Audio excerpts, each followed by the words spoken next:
1992년의 무더운 여름, 한 고속버스 안에서 상상조차 할 수 없었던 사건이 발생했습니다. 남편과 함께 여행 중이던 아내가 고속도로 휴게소에서 흔적도 없이 사라진 것입니다.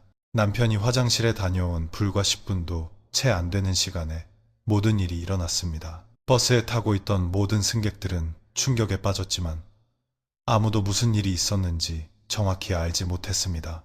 경찰과 가족들은 필사적인 수색을 시작했지만 어떠한 단서도 찾지 못했고 이 사건은 결국 미제로 남게 되었습니다. 그러나 15년이 흐른 2007년 한 버스터미널 분실물 보관 창고에서 발견된 낡은 여행 가방 하나가 모든 것을 바꿔놓았습니다. 그 가방 안에는 지난 15년간 감춰져 있던 충격적인 진실이 숨겨져 있었습니다. 이것은 그날의 흔적이 들려주는 이야기입니다. 오늘의 이야기가 시작되기 전에 잠시 시간을 내주시길 바랍니다. 여러분의 구독과 좋아요는 저희가 이러한 이야기들을 계속해서 전해드릴 수 있는 큰 힘이 됩니다. 1992년 7월 15일, 찌는 듯한 더위가 기승을 부리던 날이었습니다. 김영호 씨와 그의 아내 박선희 씨는 오전 10시 30분에 출발하는 고속버스에 몸을 실었습니다. 목적지는 선희 씨의 고향인 부산이었습니다. 몇 년 만에 아내의 친정집을 방문하는 길이었습니다. 당시 영호 씨는 32세로 한 중소기업에서 성실하게 일하는 회계사였고, 선희 씨는 29세로 아이들에게 사랑받는 초등학교 교사였습니다. 결혼 3년 차였던 부부에게 그날은 그저 평범한 귀성길이었습니다. 버스가 출발한 지 약 1시간 30분이 지났을 무렵 정오 12시경 버스는 경부고속도로의 한 휴게소에 정차했습니다. 한낮의 뜨거운 태양은 아스팔트를 달구었고 승객들은 시원한 휴게소 건물로 들어가기 위해 하나둘 버스에서 내렸습니다. 영호 씨도 화장실에 가기 위해 자리에서 일어났습니다. 그는 선희 씨에게 나 화장실 좀 잠깐 다녀올게 라고 말했고, 선희 씨는 네, 여기서 기다리고 있을게요 라고 답했습니다. 부부의 일상적인 대화였습니다. 버스에서 화장실까지의 거리는 약 50m. 영호 씨가 화장실에서 용물을 보고 돌아오기까지는 약 8분에서 10분 정도가 걸렸을 것으로 추정됩니다. 하지만 그가 버스로 돌아왔을 때 그를 기다리고 있던 것은 텅 빈 좌석이었습니다. 선희 씨의 자리는 비어 있었고 그녀가 들고 있던 작은 핸드백도 함께 사라진 상태였습니다. 처음 영호 씨는 선희 씨도 화장실에 갔을 것이라고 생각했습니다. 하지만 10분, 20분이 지나도 아내는 돌아오지 않았습니다. 초조해진 영호 씨는 휴게소 전체를 뒤지기 시작했습니다. 화장실, 편의점, 식당, 심지어 주차장까지 찾아다녔지만 선희 씨의 흔적은 어디에도 없었습니다. 휴게소 직원들에게 물어봐도 그런 인상착의의 여성을 본 사람은 아무도 없었습니다. 버스 기사는 출발 시간이 임박했다고 재촉했습니다. 영호 씨는 절박한 심정으로 버스 승객들에게 아내를 본 사람이 있는지 물었지만 대부분의 승객들은 자신들도 휴게소 시설을 이용하느라 버스 안에서 무슨 일이 있었는지 정확히 알지 못한다고 말했습니다. 그때 한 승객이 기억을 더듬으며 말했습니다. 제가 화장실 가려고 내릴 때 사모님은 자리에 앉아 계셨던 것 같은데요. 하지만 그 이후의 상황은 아무도 알지 못했습니다. 결국 버스는 영호 씨 혼자만 태운 채 출발해야 했습니다. 영호 씨는 즉시 휴게소 관할 경찰서에 실종 신고를 했습니다. 그때가 오후 1시 30분경 선희 씨가 사라진 지 불과 1시간 30분 만이었습니다. 신고를 접수한 지역 경찰서는 즉시 수사팀을 현장으로 보냈습니다. 강력계의 최재훈 형사와 수사팀이 휴게소에 도착한 것은 오후 3시경이었습니다. 하지만 그때는 이미 2시간 가까이 흐른 뒤였습니다. 휴게소는 여전히 사람들로 붐볐고 수십 대의 고속버스와 승용차가 드나들었으며 수백 명의 사람들이 휴게소를 이용하고 있었습니다. 실종 신고가 접수되었을 때와는 현장 상황이 완전히 달라져 있었습니다. 수사팀은 먼저 휴게소 내부를 샅샅이 수색하기 시작했습니다. 화장실, 창고, 심지어 휴게소 뒤편의 산책로까지 모두 뒤졌지만 선희 씨의 흔적은 발견되지 않았습니다. 휴게소 직원들과 당시 현장에 있던 사람들을 상대로 한 탐문 수사에서도 별다른 성과를 얻지 못했습니다. 가장 큰 문제는 수사 환경이 열악했다는 점입니다. 1992년 휴게소에는 CCTV가 설치되어 있지 않았습니다. 그 시절에는 CCTV라는 개념 자체가 보편화되지 않았기 때문입니다. 유일한 단서는 목격자들의 증언뿐이었지만 그마저도 불분명했습니다. 같은 버스에 탔던 승객들에 대한 조사도 이루어졌습니다. 총 38명의 승객 중 연락처가 확인된 사람들을 한 명씩 접촉해 조사를 벌였지만 대부분의 승객들은 휴게소에서 각자 볼일을 보느라 다른 승객들의 동선까지는 세세하게 살피지 못했다고 진술했습니다.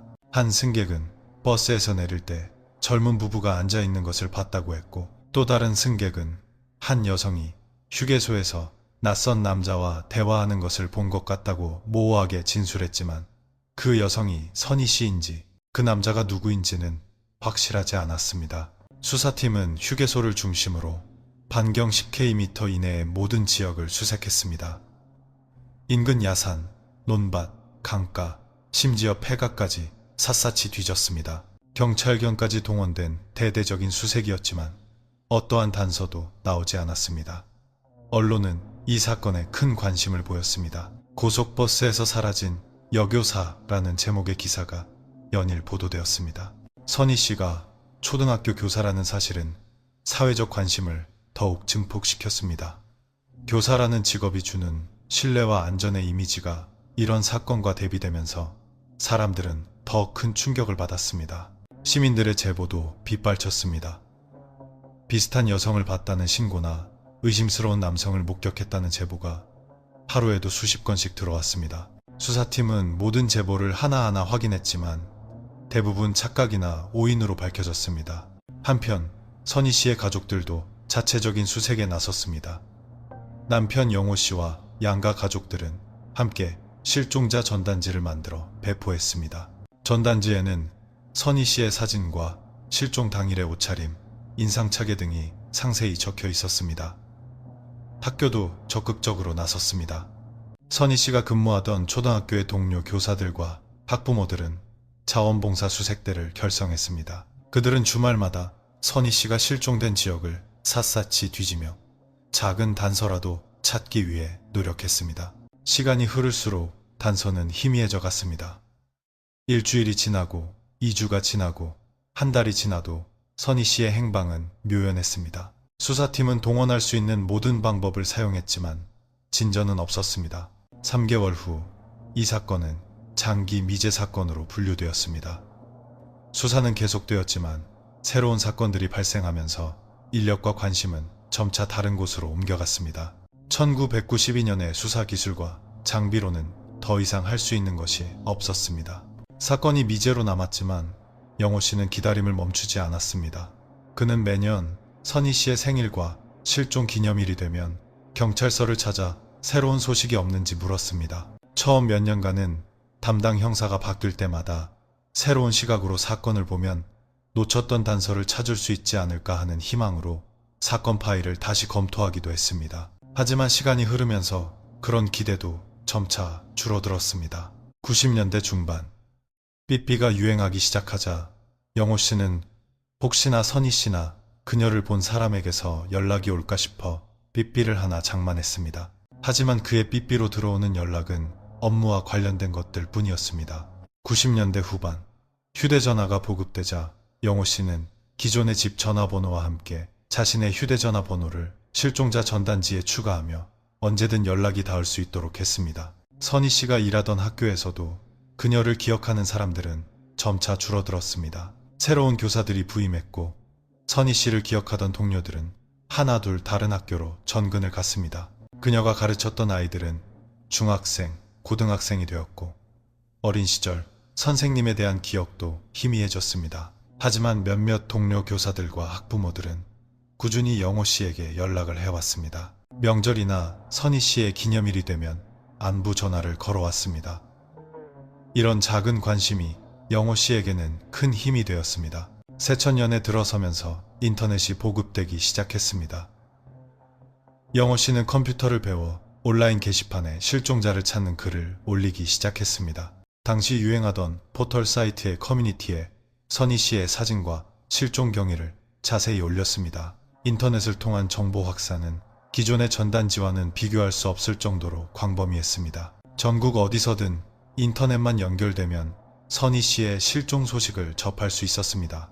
몇 차례 비슷한 사람을 봤다는 제보가 있었지만 모두 다른 사람으로 밝혀졌습니다. 경찰서 내부에도 변화가 있었습니다.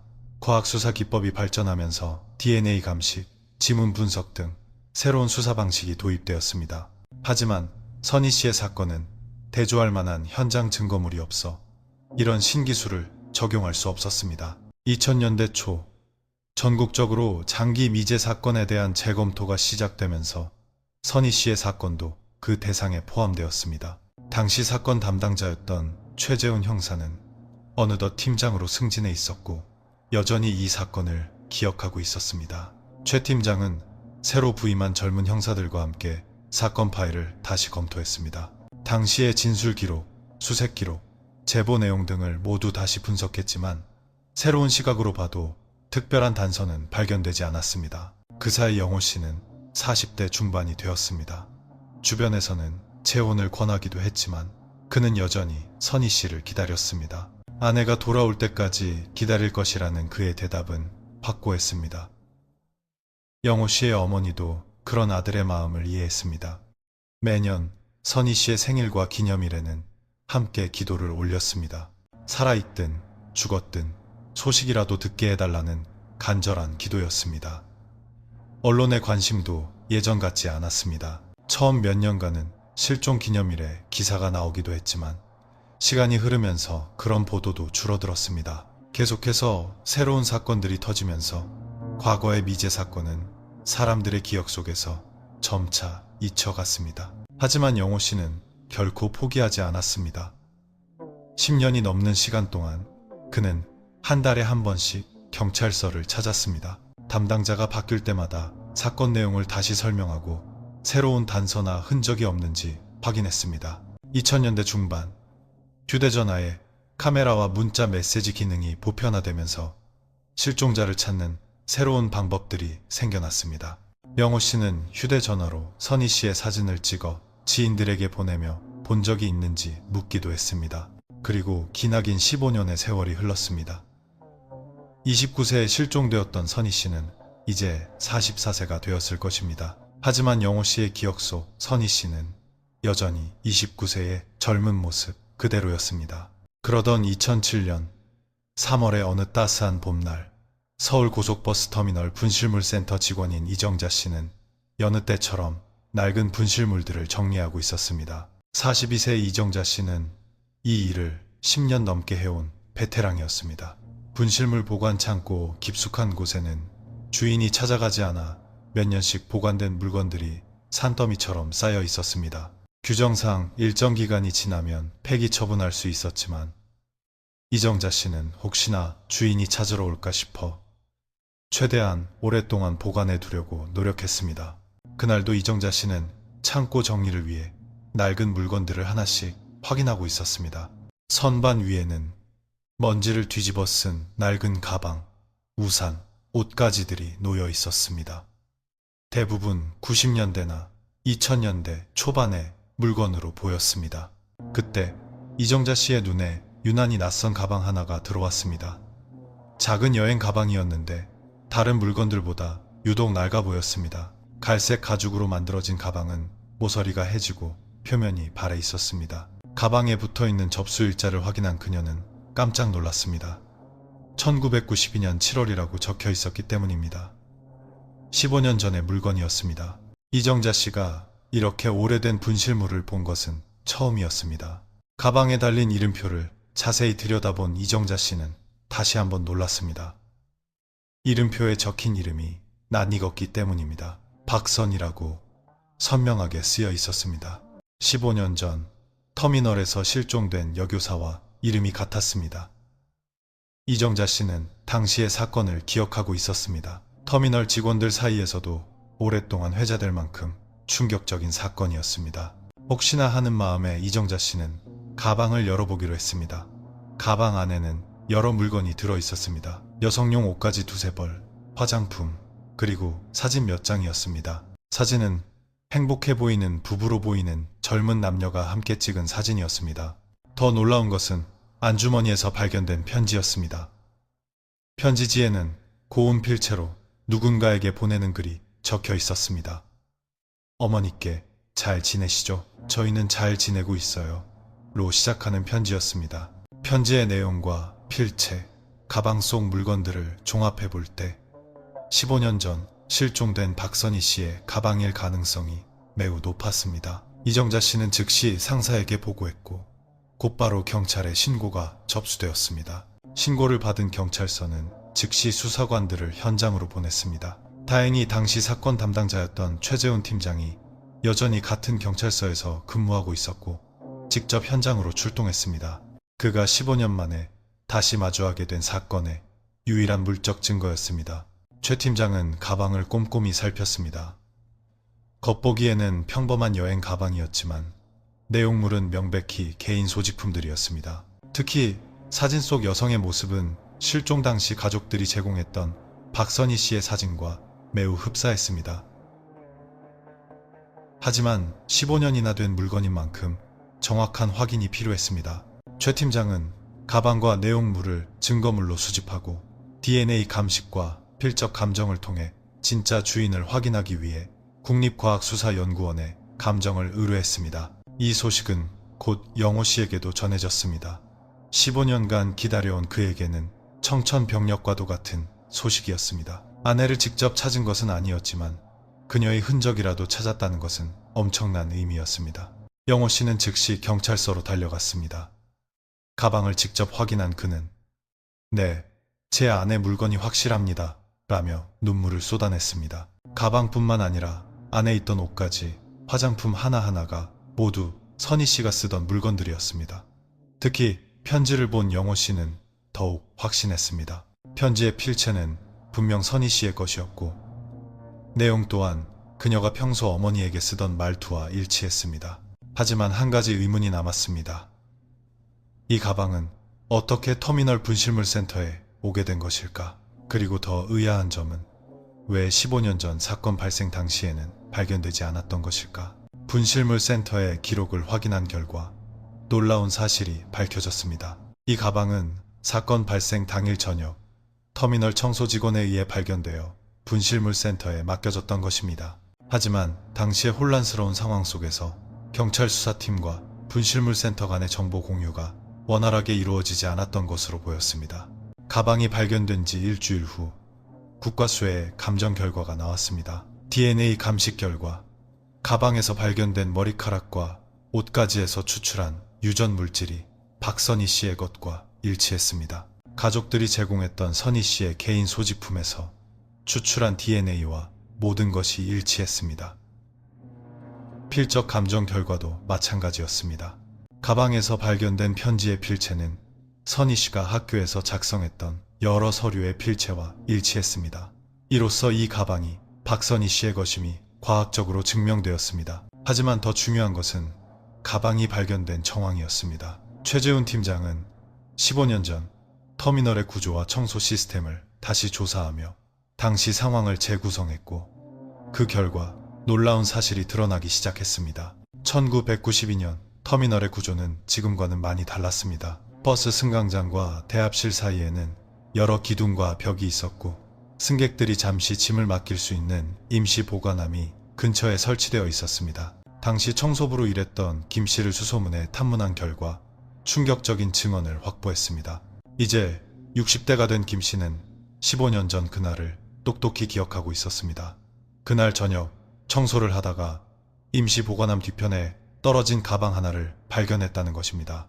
처음에는 누가 잊고 간 것이라 생각했지만 하루 종일 주인이 나타나지 않아 분실물 센터에 맡겼다고 했습니다. 김 씨의 증언에 따르면 가방이 발견된 위치는 버스 승강장에서 약 20m 떨어진 곳으로 평소 사람들이 잘 다니지 않는 사각지대였습니다.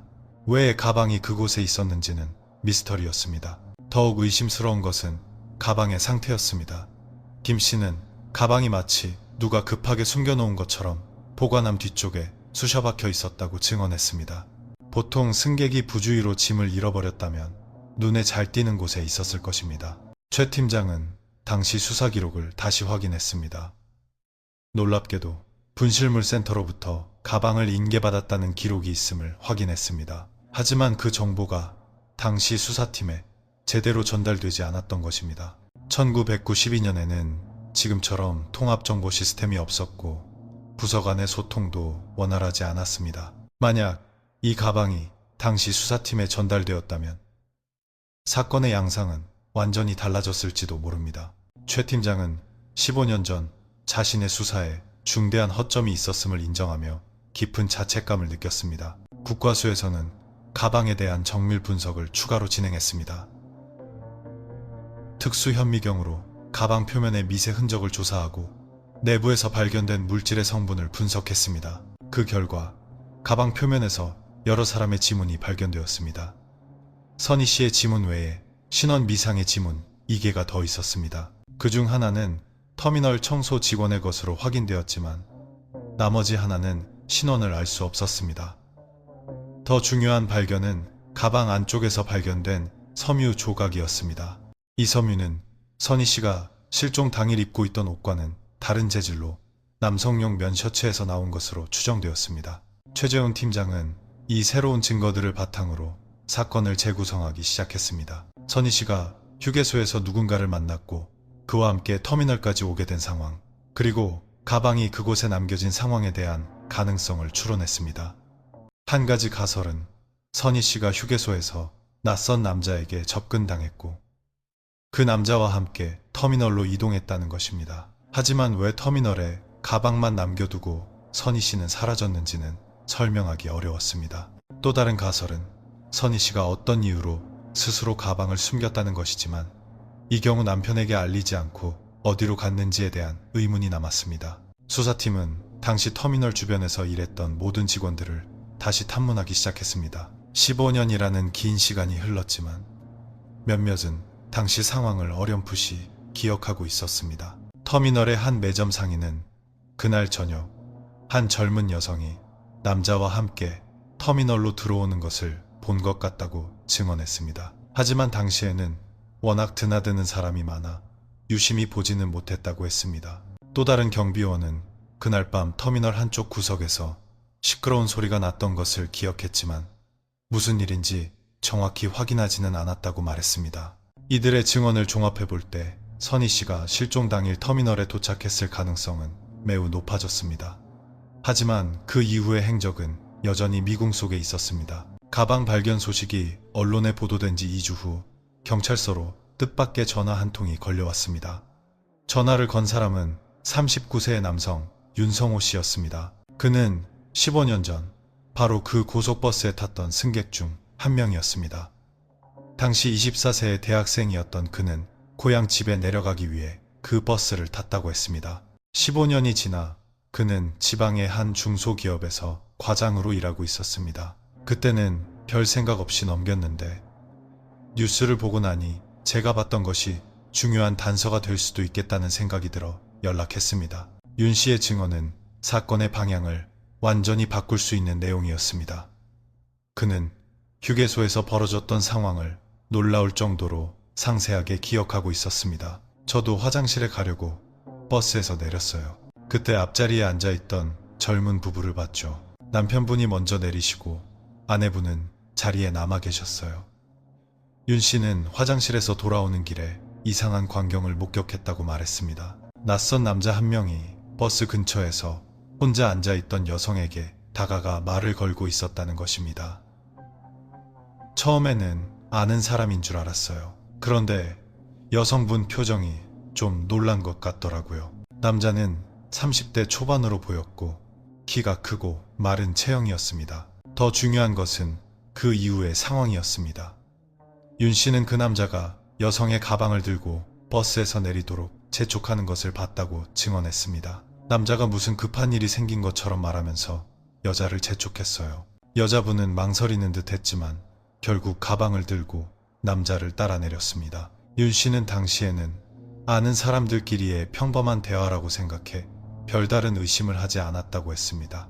하지만 이후 버스가 출발할 시간이 되었는데도 여성이 돌아오지 않자 이상한 낌새를 느꼈다고 했습니다. 버스 기사님이 출발한다고 하는데도 그 아내분이 안 오시더라고요.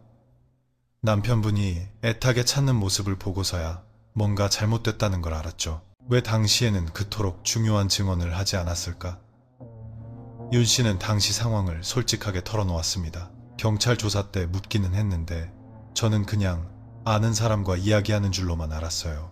그게 범죄와 관련 있을 거라고는 상상도 못했죠. 게다가 당시 24세의 어린 나이였던 윤 씨에게 경찰 조사는 부담스러운 일이었고 자신이 본 것이 결정적인 증거가 될 것이라고는 생각하지 못했다고 했습니다. 최재훈 팀장은 윤 씨의 증언을 들으며 15년 전 수사에 대한 아쉬움을 다시 한번 느꼈습니다. 만약 그때 좀 더 끈질기고 세심하게 수사했다면 이런 중요한 증언을 확보할 수 있었을 것이라는 자책감이 들었습니다. 윤 씨는 남자의 인상착의를 꽤 구체적으로 기억하고 있었습니다. 키는 175cm 정도로 보였고 마른 체형에 검은 머리, 이목구비가 뚜렷했으며 평상복 차림이었다고 했습니다.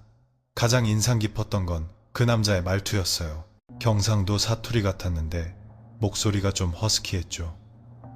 수사팀은 윤 씨의 증언을 토대로 몽타주를 작성했습니다. 15년의 세월이 흘렀지만 윤 씨의 기억은 놀라울 정도로 선명했습니다. 몽타주 전문가와 몇 시간의 작업 끝에 마침내 상당히 구체적인 용의자의 얼굴이 완성되었습니다. 이 몽타주는 즉시 전국 경찰서에 배포되었고 동시에 언론에 공개되어 시민들의 제보를 받기 시작했습니다. 하루에도 수십 건씩 비슷한 사람을 봤다는 제보가 쏟아졌지만 대부분은 착각이거나 오인이었습니다. 15년이라는 긴 시간이 흐른 만큼 정확한 신원 확인은 쉽지 않았습니다. 그러던 중 흥미로운 제보 하나가 들어왔습니다. 실종 사건이 발생한 지역에서 약 50km 떨어진 곳에 사는 한 주민이 비슷한 사람을 본 적이 있다는 것이었습니다.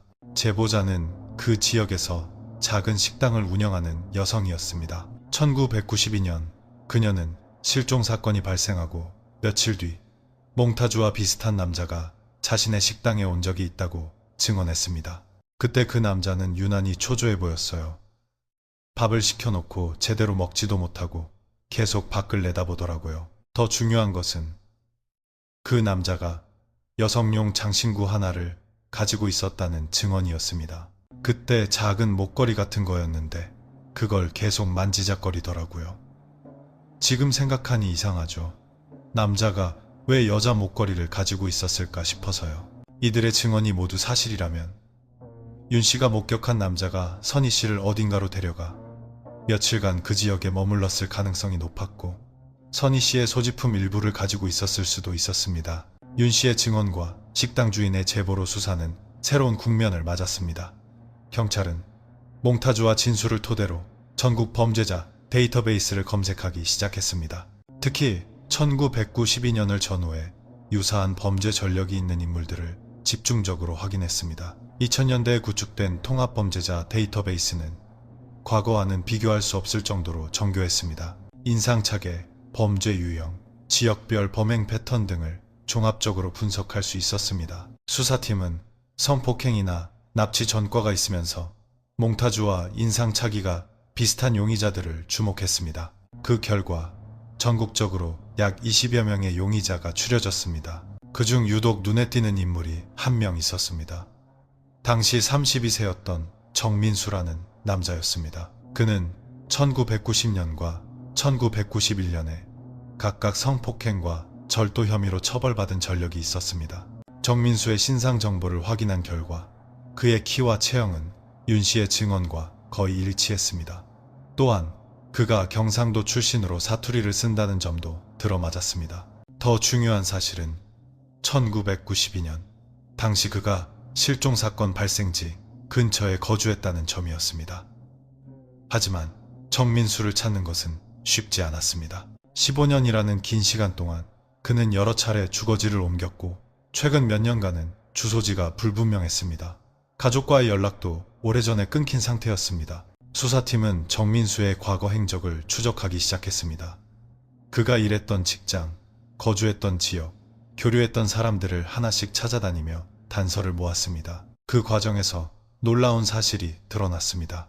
정민수는 1992년 선희 씨 실종 사건 직후 갑자기 직장을 그만두고 다른 곳으로 이사를 갔다는 것입니다. 당시 직장 동료는 그가 급한 일이 생겼다며 하루아침에 사라졌다고 증언했습니다. 더욱 의심스러운 점은 그 시점이 선희 씨 실종 사건이 발생한 지 불과 일주일 뒤였다는 것입니다. 우연이라고 하기에는 시기가 너무나 절묘했습니다. 몇 달간의 끈질긴 추적 끝에 마침내 정민수의 거처가 확인되었습니다. 그는 한 수도권의 건설 현장에서 일용직 인부로 일하며 가명을 쓰고 자신의 신분을 숨겨온 것으로 드러났습니다. 2007년 10월 수사팀은 정민수를 긴급 체포했습니다. 15년 만에 처음으로 특정된 용의자를 검거하는 순간이었습니다. 체포 당시 정민수는 격렬하게 저항하며 자신은 아무것도 모른다고 혐의를 부인했습니다. 하지만 수사 과정에서 결정적인 증거가 드러났습니다. 정민수의 집에서 발견된 물건 중 선희 씨의 것으로 추정되는 개인 소지품이 나왔기 때문입니다. 작은 목걸이와 반지였는데 영호 씨가 확인한 결과 아내가 착용했던 것이 확실했습니다. DNA 분석 결과도 정민수에게 불리했습니다. 선희 씨의 가방에서 발견되었던 신원 미상의 지문이 정민수의 것과 일치했던 것입니다. 또한 가방에서 발견되었던 남성용 섬유 조각 역시 당시 정민수가 입고 있던 옷의 것과 성분이 일치하는 것으로 밝혀졌습니다. 과학적인 증거가 늘어나자 정민수의 태도도 변하기 시작했습니다. 처음에는 완강히 부인했지만 점차 진술을 번복하며 모순된 모습을 보였습니다. 결정적인 순간은 윤성호 씨와 정민수를 대질시킨 때였습니다. 윤 씨는 정민수를 보자마자 확신에 찬 목소리로 "이 사람 맞습니다" 라고 말했습니다. 15년이 지났지만 윤 씨의 기억은 정확했습니다. 이 대질 이후 정민수는 극도로 불안한 모습을 보이기 시작했습니다. 그는 변호사와의 상담을 요청했고 진술을 거부하는 시간도 길어졌습니다. 하지만 물적 증거와 목격자의 증언은 너무나 명백했습니다. 마침내 정민수는 범행의 일부를 자백했습니다. 하지만 그는 여전히 선희 씨를 해치지는 않았다고 부인했습니다. 단지 돈이 필요해서 가방을 뺏으려 했을 뿐이라고 주장했습니다. 수사팀은 정민수의 주장을 믿지 않았습니다. 단순 강도였다면 선희 씨가 실종된 이유를 설명할 수 없었기 때문입니다. 또한 사건 이후 정민수의 행적은 단순 강도범에 그것과는 거리가 멀었습니다. 수사는 계속되었고 정민수의 과거를 파고들수록 그의 실체가 드러나기 시작했습니다. 그는 10대 시절부터 여성을 상대로 한 범죄를 반복적으로 저질러온 상습범이었습니다. 단순 강도보다 더 심각한 범죄에 연루되었을 가능성이 높아 보였습니다. 15년간 미궁에 빠져있던 사건이 마침내 해결의 실마리를 찾게 된 것입니다. 하지만 가장 중요한 질문은 여전히 남아있었습니다. 박선희는 지금 어디에 있는가? 정민수에 대한 수사가 심화될수록 더욱 충격적인 사실들이 드러났습니다. 검찰이 그의 휴대전화와 컴퓨터를 분석한 결과 지난 10여 년간 여러 지역에서 발생한 유사 사건들과의 연관성이 발견되었습니다. 그는 단순한 우발적 범죄자가 아니라 치밀하게 계획을 세워 범행을 저지르는 계획적 범죄자였습니다. 더 놀라운 것은 정민수가 선희 씨 사건 이후에도 여러 차례 동일한 수법의 범행을 저질렀다는 사실입니다. 그의 주된 범행 패턴은 버스 터미널이나 기차역 등 교통시설에서 혼자 여행하는 여성을 표적으로 삼는 것이었습니다. 경찰은 정민수를 상대로 거짓말 탐지기 조사와 심리 분석을 실시했습니다. 그 결과 그가 선희 씨 사건에 대해 진실을 말하고 있지 않다는 심증을 굳혔습니다. 특히 선희 씨의 현재 상태에 대한 질문에 극도로 불안정한 반응을 보였습니다. 마침내 2007년 12월 충분한 증거가 확보되자 정민수는 기소되었습니다. 그는 약취유인, 감금, 강도 등 여러 혐의를 받았습니다. 선희 씨의 구체적인 행방은 밝혀지지 않았지만 그녀의 의사에 반해 어딘가로 데려간 것만으로도 중대한 범죄였습니다. 재판이 시작되자 정민수는 여전히 혐의를 부인했습니다. 그는 단지 도움을 요청받아 터미널까지 길을 안내해 주었을 뿐이라고 주장했습니다. 하지만 그의 주장은 검찰이 제시한 물적 증거와 증인들의 증언 앞에서 설득력을 잃었습니다. 특히 결정적인 것은 정민수의 집에서 발견된 선희 씨의 소지품들이었습니다. 이 증거들이 법정에서 공개되자 방청석에 앉아있던 영호 씨는 눈물을 흘렸습니다. 15년 만에 처음으로 아내의 흔적을 마주하는 순간이었습니다. 윤성호 씨도 증인으로 출석했습니다. 그는 15년 전 자신이 목격했던 상황을 명확하게 증언했습니다. 그 남자가 여성을 명백히 끌고 가는 모습을 봤다고 확언했습니다. 재판 과정에서 정민수의 과거 범죄 전력도 모두 공개되었습니다. 수십 년간 그가 여성들을 상대로 저질러온 범죄의 전모가 드러나자 그의 변명은 더욱 공허하게 들렸습니다. 2008년 4월 마침내 판결이 내려졌습니다. 법원은 정민수에게 징역 20년을 선고했습니다. 재판부는 피고인이 15년간 진실을 은폐하고 피해자 가족에게 씻을 수 없는 고통을 준 점을 고려해 중형이 불가피하다고 판시했습니다. 하지만 가장 중요한 문제는 해결되지 않았습니다. 박선희 씨의 행방이었습니다. 정민수는 끝까지 선희 씨의 행방에 대해 입을 열지 않았습니다. 그가 진실을 말하지 않는 한 선희 씨의 현재 행방은 영원한 미스터리로 남게 될 가능성이 높았습니다. 그럼에도 불구하고 영호 씨와 가족들은 어느 정도 마음의 위안을 얻었습니다. 비록 선희 씨를 직접 찾지는 못했지만 무슨 일이 있었는지에 대한 진실의 일부라도 알게 된 것에 위로를 받았습니다. 15년간의 기다림이 완전히 헛된 것은 아니었습니다. 이 사건은 한국 사회에 여러 가지 교훈을 남겼습니다. 무엇보다 당시에 허술했던 수사 시스템과 부서 간의 소통 부재가 얼마나 큰 문제였는지를 보여주었습니다. 만약 분실물센터의 가방이 즉시 수사팀에 인계되었다면 사건의 양상은 완전히 달라졌을지도 모릅니다. 이를 계기로 전국의 교통시설 분실물 관리 시스템이 전면적으로 개선되었습니다. 모든 분실물은 즉시 경찰에 신고하도록 시스템이 바뀌었고 장기 미제 사건과 관련될 가능성이 있는 물품에 대해서는 특별관리 시스템이 도입되었습니다. 또한 각 지방경찰청에 장기 미제 사건을 전담하는 팀이 신설되었습니다. 과학수사기법의 발달과 함께 과거에 해결하지 못했던 사건들을 다시 수사하는 체계가 마련된 것입니다. 무엇보다 이 사건은 아무리 오랜 시간이 지나도 진실을 찾기 위한 노력을 포기해서는 안 된다는 교훈을 남겼습니다. 영호 씨의 15년간의 끈기, 이정자 씨의 세심한 관찰, 그리고 윤성호 씨의 용기 있는 증언이 모여 마침내 진실의 단초를 찾아낼 수 있었습니다. 작은 단서 하나도 소홀히 하지 않고 사소해 보이는 증언에도 귀를 기울이는 것이 얼마나 중요한지를 일깨워준 사건이었습니다. 15년간 분실물 센터에 보관되어 있던 가방 하나와 뒤늦게 이루어진 윤 씨의 증언이 없었다면 이 사건은 영원히 미궁에 빠졌을 것입니다. 현재 영호 씨는 여전히 선희 씨를 기다리고 있습니다. 비록 그녀의 구체적인 행방은 알 수 없지만 무슨 일이 있었는지에 대한 실마리라도 찾았기 때문입니다. 그는 언젠가 모든 진실이 밝혀질 것이라는 희망을 버리지 않고 있습니다. 이 사건을 담당했던 최재훈 팀장은 현재 미제 사건 전담팀의 팀장이 되어 다시는 이와 같은 사건이 발생하지 않도록 예방 활동에 힘쓰고 있습니다. 그는 선희 씨 사건이 우리에게 가르쳐준 교훈을 결코 잊지 않겠다고 다짐했습니다. 박선희 씨 실종 사건은 기나긴 15년의 세월이 지나 진실의 일부가 밝혀졌습니다. 비록 완전한 해결은 아니었지만 포기하지 않았던 가족의 사랑과 인내, 그리고 시민들의 작은 관심이 모여 정의를 실현할 수 있었습니다. 이 사건이 우리에게 주는 가장 큰 교훈은 어떤 상황에서도 희망을 잃지 말아야 한다는 것입니다. 아무리 오랜 시간이 지나고 아무리 절망적으로 보여도 진실을 찾기 위한 노력을 계속한다면 언젠가는 그 실마리를 찾을 수 있다는 것입니다. 또한 우리 모두가 서로를 지키고 돌봐야 한다는 것의 중요성입니다. 타인의 아픔에 관심을 기울이고 작은 단서 하나도 소중히 여기는 마음이 더 큰 비극을 막을 수 있습니다.